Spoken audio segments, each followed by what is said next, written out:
Au cœur de cette canicule, l'accès à l'eau potable devient de plus en plus un enjeu, voire même un défi pour les collectivités. Bonsoir Alexandre. Bonsoir Estelle. Les réseaux d'approvisionnement sont en surchauffe depuis quelques semaines. Oui, de quoi inquiéter les autorités. Pendant la canicule de fin juin, la consommation d'eau en France a augmenté de 15 à 20% par rapport à la même période l'an dernier.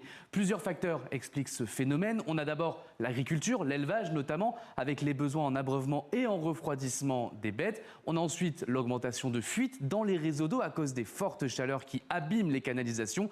Et enfin, forcément, en période de canicule, on boit davantage et on prend plus de douches pour se rafraîchir. On consomme plus et il y a même donc des craintes sur l'approvisionnement en eau. Oui, en France, au 1er juillet, 80% des réserves d'eau souterraine étaient en baisse. C'était 77% un mois plus tôt. Toujours au 1er juillet, 54% des nappes phréatiques avaient des niveaux sous les normales. Un mois plus tôt, ce nombre n'était que de 42%. Vous l'avez compris, on assiste à une totale inversion de tendance et ce, très rapidement. La situation au sortir de l'hiver a été considérée comme tout à fait normale, voire même plutôt favorable selon les autorités.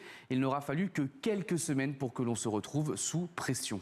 Le constat est inquiétant. Est-ce qu'on peut s'adapter ? Alors, il existe plusieurs moyens. D'abord, de court terme. Voici une liste non exhaustive. On a d'abord des restrictions. Par exemple, l'autorisation de prélever de l'eau uniquement pour des usages prioritaires et l'interdiction de remplir sa piscine ou de laver sa voiture. Cela peut aussi être l'approvisionnement en eau par des camions-citernes. Et ça, on l'a vu ces derniers jours pour certaines communes de l'Aveyron, de la Marne ou de la Côte d'Or.